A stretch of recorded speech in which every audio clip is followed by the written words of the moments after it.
Hello everyone, welcome back to my YouTube channel. In today's video, I am going to tell you how to create a effective resume.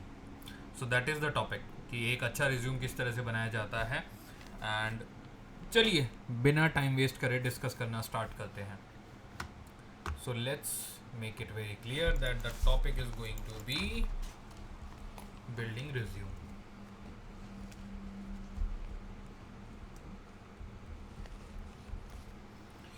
Now जो topic है थोड़ा सा extensive होने वाला है, तो आप लोग अच्छी तरह से चीज़ों को नोट करिएगा बिकॉज बहुत ही इंपॉर्टेंट पॉइंट मैं आपको बताने वाला हूँ as per my experience.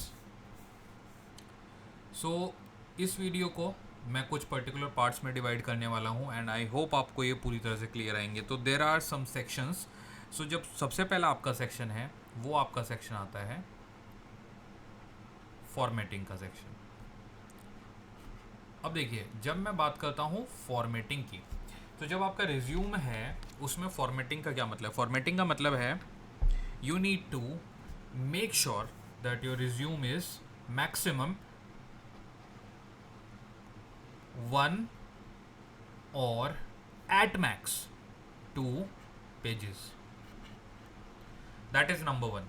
Your resume should be maximum try to keep it within 1 page as a fresher. When you are a fresher, आपका जो resume है वो 1 पेज से ज़्यादा का नहीं होना चाहिए. सेकेंड चीज़, फॉन्ट. लोग अक्सर कंफ्यूज हो जाते हैं कि हमें फॉन्ट कौन सा यूज़ करना है. तो आप मेक श्योर करिएगा कि आप या तो एरियल फॉन्ट यूज़ कर रहे हैं या तो फिर आप कैलिब्री फॉन्ट यूज़ कर रहे हैं या फिर टाइम्स न्यू रोमन. और आपको फॉन्ट साइज़ क्या रखना है. फॉन्ट साइज़ जो आपका है वो 10 से 12 के बीच में ही होना चाहिए. इससे ज़्यादा फॉन्ट साइज़ आपको नहीं रखना है. मेक श्योर करिएगा कि आप ये चीज़ फॉलो करें. और फॉन्ट इनमें से तीनों में से कोई भी आप फॉलो कर सकते हैं. ओके. अब आपको एक चीज़ का ध्यान रखना है कि क्लियर सेक्शंस होने चाहिए. Clear sections. रिज्यूम में बहुत सारे सेक्शन होते हैं. एजुकेशन का सेक्शन होता है, आपकी अचीवमेंट का सेक्शन होता है, और भी बहुत सारे सेक्शंस होते हैं. तो आपको मेक श्योर करना है कि सेक्शंस बिल्कुल क्लियर होने चाहिए. क्लियर सेक्शन से मतलब है एक तो हेडिंग्स प्रॉपर होनी चाहिए आपकी, एंड हेडिंग्स के अंदर आपके होने चाहिए बुलेट पॉइंट्स. हेडिंग्स और बुलेट पॉइंट का सही होना बहुत ज़रूरी है. तो ये आपका सब फॉर्मेटिंग के अंदर चल रहा है. सब कुछ जो मैंने आपको 3 पॉइंटर बताए हैं, ये आपका हो गया ए, ये आपका हो गया बी, ये आपका हो गया सी. अब यहाँ पे फोर्थ, नंबर 1 के अंदर जो फोर्थ आपका है वो है आपकी अलाइनमेंट. अलाइनमेंट से मतलब क्या है. लेट्स से आपने 2 लाइनें लिखी हैं. 1 लाइन है, 2 लाइन है, 3 लाइन है. तो जो स्पेस यहाँ पे है वही स्पेस आपको कांस्टेंट रखना है. ऐसा नहीं होना चाहिए कि एक जगह पे स्पेस ज़्यादा है, एक जगह पे स्पेस कम है. ये सब चीज़ें होनी नहीं चाहिए. अल्टीमेटली आपको मेक श्योर करना है कि स्पेसिंग प्रॉपर हो आपकी. Alignment is all about spacing. So this is your section 1. देखिए section 1 was all about formatting. I think आपको ये क्लियर हो गया होगा. अब थोड़ा आगे चलते हैं, सेक्शन 2 के बारे में बात करना स्टार्ट करते हैं. देखिए ये थोड़ा वास्ट होने वाला है क्योंकि सेक्शन 2 में मैं आपको मेन कंटेंट बताने वाला हूँ और वीडियो के लास्ट में आपको मैं दिखाऊंगा एक सैम्पल रिज्यूम जो कि आप फॉलो कर सकते हो. ओके जी. अब ये जो हमारा पॉइंट है, पॉइंट नंबर 2, ये है रिज्यूम sections एंड कंटेंट. कि आपको कंटेंट क्या पेस्ट करके रखना है अपने रिज्यूम के अंदर और आपको क्या क्या सेक्शंस बनाने हैं. Now this point number 2 I will break in so many pieces. So इसका जो ए है वो है सबसे पहला आपका हेडर. आपके जो रिज्यूम का हेडर है वो प्रॉपरली डिफाइन होना चाहिए. अब हेडर में क्या होता है, आपका नेम, आपका ईमेल आईडी, आपका मोबाइल नंबर एंड आपका लिंक्डइन का प्रोफाइल. तो ये आपका हेडर के अंदर आता है। बी आपका हो जाएगा करियर ऑब्जेक्टिव। बिल्कुल क्लियर ऑब्जेक्टिव होना चाहिए ताकि जब भी कोई आपका रिज्यूम देखे तो वो प्रॉपरली समझ पाए कि आपका करियर ऑब्जेक्टिव क्या है। एक चीज़ और मेक श्योर करनी है, करियर ऑब्जेक्टिव मैक्सिमम 3 से 4 लाइंस का होना चाहिए। 3 से 4 लाइन से ज़्यादा आपको करियर ऑब्जेक्टिव को नहीं लेके जाना है, अदरवाइज वो कई बार too good to be true हो जाता है और आपको उस केस में नहीं जाना है, ताकि इंटरव्यूअर को ये नहीं लगना चाहिए कि टू मच टू डाइजेस्ट। थोड़ा प्रिसाइज और क्रिस्प रखो। लास्ट में आपको अभी रिज्यूम दिखाऊंगा, आपको समझ में आ जाएगा। करियर ऑब्जेक्टिव हो गया। थर्ड आपको डालना है एजुकेशन। ये सब सेक्शंस मैंडेटरी हैं, इनमें से कोई भी आप स्किप मत करिएगा।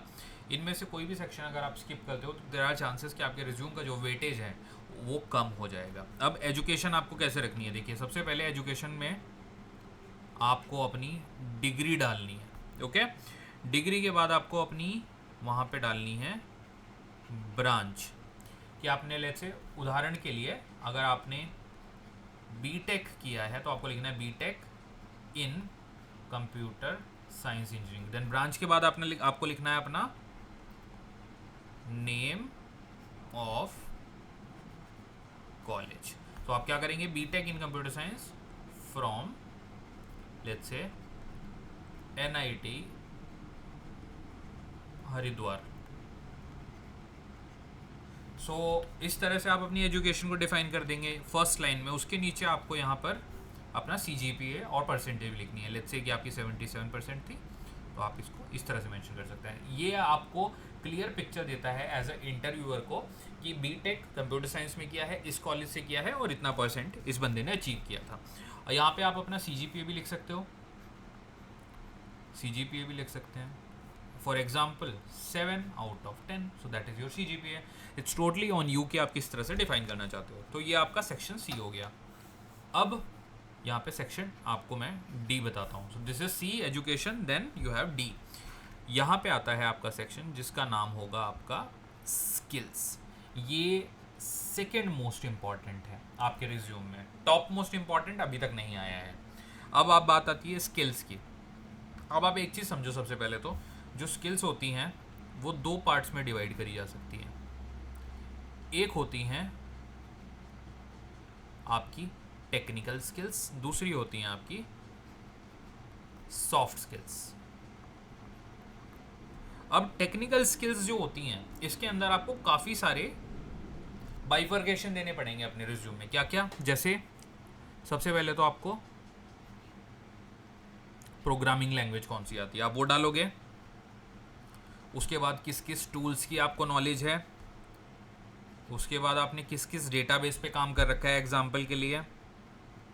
कौन कौन से क्लाउड की आपको नॉलेज है, तो ये सब आपको डाल देना है। अब यहाँ पे लैंग्वेज में जैसे आ गई C या फिर C++ आ जाती है या फिर पाइथन आ जाएगी। टूल्स क्या होते हैं, देखिए टूल्स बहुत सारे होते हैं। फॉर एग्ज़ाम्पल आपको मैटलैब की नॉलेज है तो आप मैटलैब डाल दो। अगर आपको पावर BI की नॉलेज है तो पावर BI डाल दो। डेटाबेस क्या क्या हो सकते हैं, बहुत सारे हो सकते हैं। देखो MongoDB हो सकता है या फिर DB2 हो सकता है। क्लाउड की अगर आपको नॉलेज है, लेट्स से आपको AWS की नॉलेज है तो AWS डाल दो, और अगर आपको अज्योर की नॉलेज है अज्योर डाल दो। तो ये आपके टेक्निकल स्किल सेट हो गई। यहाँ से इंटरव्यूअर को ये पता चलेगा इस बंदे से मुझे क्वेश्चन किस चीज़ के बारे में पूछना है। एज अ फ्रेशर लेवल पे ये सबसे इंपॉर्टेंट है, सेकंड मोस्ट इंपॉर्टेंट है although I would say, but one of the top most important thing है। अभी के लिए आप इतना समझो। अब सॉफ्ट स्किल्स की बात आ जाती है। देखो सॉफ्ट स्किल्स क्या होती हैं, सॉफ्ट स्किल्स होती हैं आपकी ऐसी स्किल्स जो डायरेक्टली आपको काम करने में हेल्प नहीं करती, बट बेसिकली कंपनी में आपको एक रेलेवेंट एम्प्लॉय बनाने में आपकी हेल्प करती हैं। जैसे टीम एफर्ट, अगर आप एक अच्छे टीम एफर्ट प्लेयर हो तो कोई भी कंपनी आपको हायर करना चाहेगी। सेकेंड हो गया कम्युनिकेशन,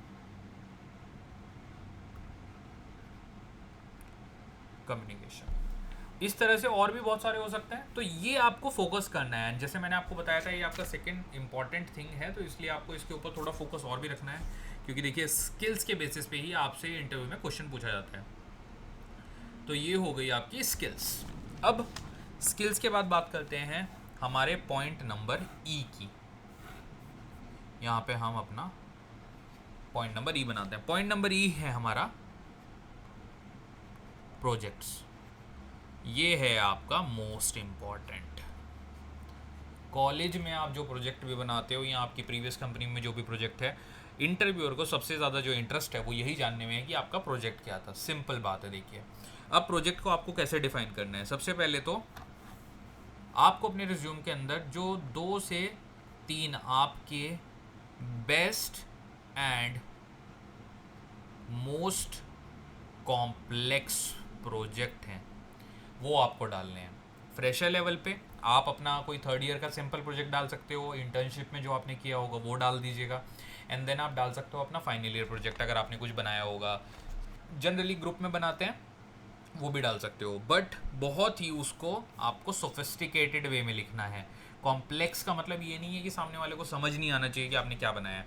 कॉम्प्लेक्स का मतलब है एक तरीका होता है लिखने का। सैम्पल दिखाऊंगा आपको समझ में आ जाएगा, बट द थिंग इज़ आपको इस तरह से इस बात को समझना है मेरी कि 2 से 3 बेस्ट और मोस्ट कॉम्प्लेक्स आपको प्रोजेक्ट डालने हैं कि जिससे आपको दूसरे को इम्प्रेस करना है। देखिए, interview is all about impressing the other person, और वो इम्प्रेस कैसे होगा जब आप उसको कुछ ऐसी चीज़ें दिखाएंगे जो और लोगों में नहीं थी, तभी तो वो इम्प्रेस होगा। सिंपल बात है। तो आपको प्रोजेक्ट दिखाने हैं 2 से 3। अब प्रोजेक्ट कैसे दिखाने हैं उसके लिए मैं आपको एक फॉर्मेट बताता हूँ, क्योंकि प्रोजेक्ट में हर इंटरव्यूअर इंटरेस्टेड इसलिए भी होता है क्योंकि उससे उसको पता चलता है कि इस बंदे का दिमाग किन चीज़ों में बेटर चलता है। तो यहाँ पे फॉर्मेट क्या होगा, सबसे पहले आपको प्रोजेक्ट का नाम डालना है, यहाँ पे एक पाइप सिंबल है, और उसके बाद उस प्रोजेक्ट की लेट्स से टेक्नोलॉजी। एग्जाम्पल के लिए कॉलेज में अगर आपने लाइब्रेरी सिस्टम बनाया तो यहाँ पे नाम डाल दो library, online library system technology C++ और जावा, जो भी आपने बनाया। उसके बाद आते हैं उस प्रोजेक्ट के बारे में ब्रीफ, और ब्रीफ से यहाँ पे मेरा मतलब है bullet points,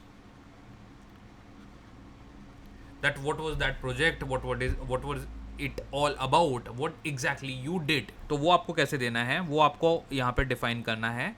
what is your key contribution। की कंट्रीब्यूशन का मतलब है कि आपने उसमें क्या किया है, आपका क्या रोल था इस पूरे प्रोजेक्ट में। जो बिल्ड था लेट्स से इसमें जावा का पूरा आपने कोड बनाया है। एग्जाम्पल के आपने 2000 लाइन का कोड लिखा है, ये पूरा प्रोजेक्ट था आपका। इसमें से आपने कितनी लाइंस लिखी, फॉर एग्जांपल आपने 600 लाइन लिखी। तो इंटरव्यूअर को ये जानना है कि उसका आउटपुट क्या था, वो इस चीज़ में इंटरेस्टेड है क्योंकि उससे पता चलेगा कि आपकी प्रोफिशिएंसी कहाँ पर है। तो की कंट्रीब्यूशन एंड आपको आउटकम भी देना है प्रोजेक्ट का। बहुत सारे लोग ये गलती करते हैं, वो आउटकम नहीं देते कि आपने अचीव क्या करा, बट आपको बताना है कि आपने अचीव क्या करा है। और देन अपने कंट्रीब्यूशन के लिए आप यहाँ पे एक गिटहब का लिंक भी डाल सकते हो। जनरली सभी का गिटहब अकाउंट होता है, तो आप गिटहब का लिंक डाल दीजिए, उससे कोई इशू नहीं है। इनफैक्ट ये काफ़ी अच्छा इंप्रेशन देता है आपके इंटरव्यूअर को कि बंदा मतलब गिटहब पे काफ़ी एक्टिव था। तो ये आपका हो गया प्रोजेक्ट ई। ओके, बेसिकली जो ई पॉइंटर है हमारे सेकंड मॉड्यूल का। अब चलते हैं आगे। एफ में हमारा क्या होने वाला है, आपको डालनी है इंटर्नशिप्स। आपने कोई भी इंटर्नशिप्स की होंगी, आपने कोई भी सर्टिफिकेट्स अचीव किए होंगे, वो बेसिकली आपको यहाँ पे इंटर्नशिप में डालने हैं। फॉर एग्जांपल आप इस तरह से यहाँ पे डिफाइन कर सकते हो कि 3 मंथ एक्सटेंसिव, देखो मैं वर्ड्स भी बता रहा हूँ, इस तरह के वर्ड्स यूज़ किया करो। 3 months extensive project with BHEL on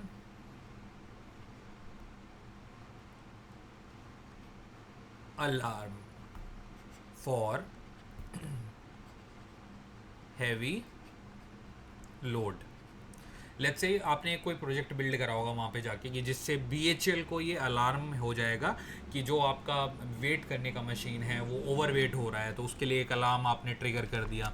कुछ भी हो सकता है प्रोजेक्ट। मैंने एक रैंडम प्रोजेक्ट उठाया। इंटर्नशिप में आप छोटे छोटे प्रोजेक्ट करते हैं जनरली। अगर आपने कुछ बड़ा प्रोजेक्ट अचीव किया है तो आप डेफिनेटली उसको अच्छे से एक्सप्लेन करिएगा, बिल्कुल भी हेजिटेट मत करिएगा।